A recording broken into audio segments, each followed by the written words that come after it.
All right, let's jump right into this explainer. Today, we're unpacking the fascinating and frankly pretty surprising maturation of independent web animation. If you're sitting there thinking web cartoons are still just, crudely drawn flash animations with zero plot, well, you are in for a serious wake-up call. We're going to look closely at a modern series called Sudden Death and hyper-focus on its most notorious character, Wooden Pole, just to see exactly how this medium has completely grown up right under our noses. Here's our roadmap for today. We'll start with what Sudden Death actually is, look at the Curtalo Hotel characters, and then enter Wooden Pole. After that, we'll cover the vocabulary of a jerk, the evolving web audience, and finally ask, is he a jerk or just complex? So, Chapter 1. What is sudden death? Because, context is absolutely everything here. If you are new to this specific corner of the internet, this definition really hits the nail on the head. It's called an object show. The format actually originated years ago with these seminal shows like Battle for Dream Island and Inanimate Insanity. But what started out as just a fun, low-stakes game has totally evolved. Now we're looking at highly structured, serialized narratives with massive, dedicated communities behind them. And the production history of our case study, Sudden Death, is honestly remarkably turbulent.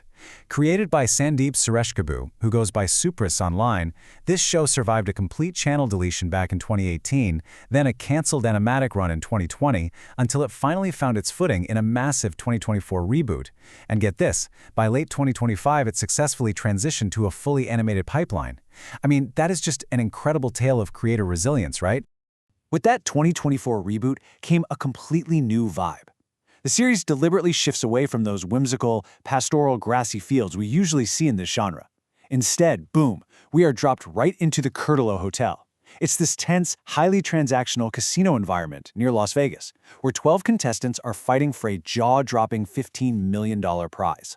That kind of financial ambition completely drives these characters, which perfectly sets up our next point. Chapter 2. The Curtalo Hotel characters, and the structural overhaul that came with them. To match this mature, Las Vegas-adjacent setting, the reboot completely restructured its hosting personnel. The creators swapped out the traditional host, Olive Oil, and brought in Poker Chip alongside Clippers and Mr. Gas Tank. It was a really calculated move to make the entire production feel cohesive and totally theme-driven right from the top down. And then we have the 2024 competitors themselves. It's a pretty diverse roster, ranging from AC Filter all the way to Turkish Delight. But out of this entire list, we are going to hyper-focus on just two of them, Wooden Pole and his teammate Gnocchi, an apricot-colored chip. Why? Well, because their relationship fundamentally redefines the show's dynamic and literally pushes the boundaries of the entire genre. Which brings us to Chapter 3. Enter Wooden Pole, our main narrative catalyst. Wooden Pole, who's brilliantly voiced by the actor Pyrosity, isn't exactly your standard cartoon protagonist. And look, it's inherently funny to say this out loud, but yes, a literal block of wood brings a deeply dark, aggressive energy to the screen.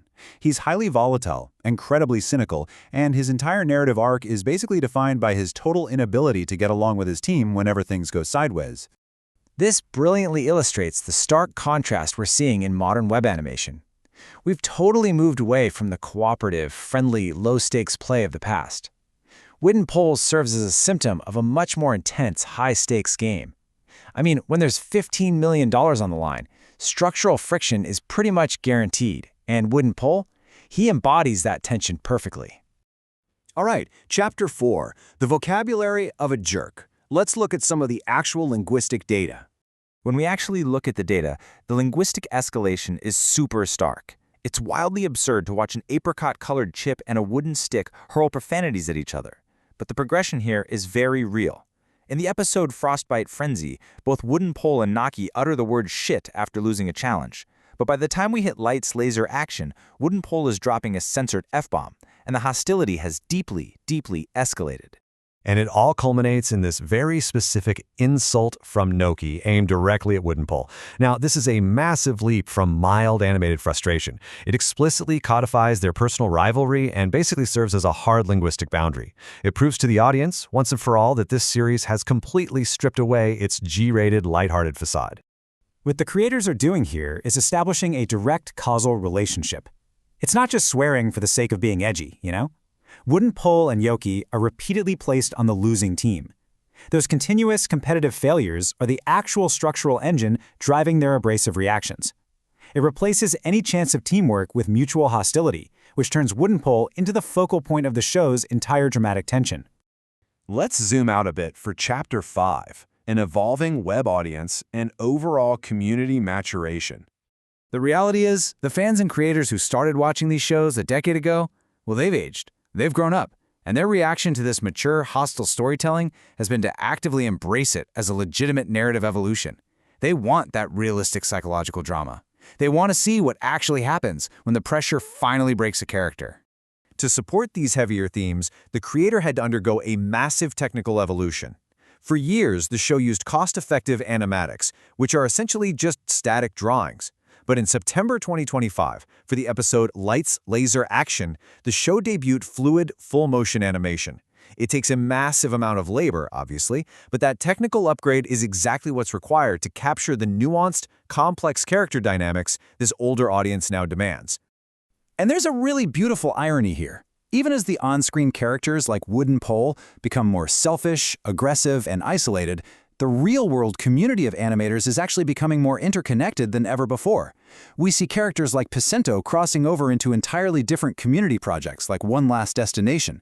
It just proves that the collaborative health of this genre is totally thriving right alongside its darker themes. This brings us to Chapter 6.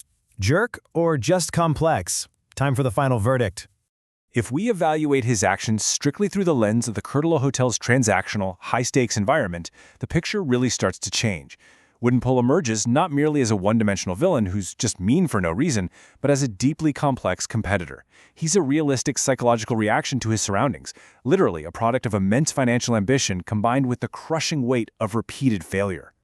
So, the absolutely crucial point to take away from this explainer is exactly this idea. Modern object shows like Sudden Death are using friction deliberately. They're taking their own classic friendly tropes and completely deconstructing them to expose the darker, more selfish aspects of their casts. It is just brilliant storytelling, cleverly disguised as a simple web cartoon. Which leaves us with this final, lingering thought. Does an intense, high-stakes environment, like that $15 million casino, actually create jerks? Or does it simply expose the jerks that were already there? It's a fascinating look at how digital animation can hold up a mirror to real human psychology, leaving us to wonder just how much of Woodenpole's volatility might actually be hiding inside us all. Thanks for joining me on this explainer, and I will see you next time.